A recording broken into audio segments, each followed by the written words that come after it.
তো ডিরেক্টর জয়দীপ মুখার্জি, যিনি একেন বাবুর মতো ছবি বানিয়েছে যেগুলো খুবই সফল হয়েছে বক্স অফিসে, এই বছরে তো মানে 2025-এর কথা বলছি, মানে হাইয়েস্ট গ্রসিং ফিল্ম আর কি একেন বাবু হয়েছে, মারাত্মক চলেছিল। তো একেন বাবু ফ্র্যাঞ্চাইজ উনি বানিয়েছেন, এর আগে উনি কিন্তু কমার্শিয়াল ছবিও বানিয়েছেন একটা টাইমে শাকিব খানকে নিয়ে, নবাবের মতো ছবি বানিয়েছেন, শিকারির মতো ছবি বানিয়েছেন, যেগুলো কিন্তু নবাব আমার মনে হয় ছবিটা বাংলাদেশে খুব ভালো ব্যবসা করেছিল। তো কমার্শিয়াল ছবিও বানিয়েছেন, আরবান সেন্ট্রিক ছবিও বানিয়েছেন জয়দীপ মুখার্জি। তো জয়দীপ মুখার্জি রিসেন্টলি একটা ইন্টারভিউতে বলেছেন যে তিনি তার নাকি একটা কাজের জন্য কথাবার্তা চলছে সুপারস্টার জিতের সাথে।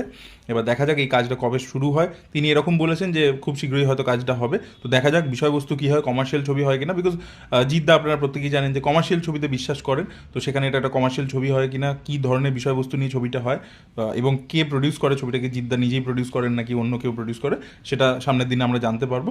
তো এই আর কি আপডেট উঠে আসছে। তো আপনাদের এটা নিয়ে কি ওপিনিয়ন, যে জয়দীপ মুখার্জির সাথে জিতকে কারা কারা দেখতে চান, অবশ্যই সেটা কমেন্টে লিখে জানান। এই ভিডিওটা ভালো লেগে থাকলে লাইক করুন, শেয়ার করুন, চ্যানেলকে সাবস্ক্রাইব করতে ভুলবেন না। Thank you.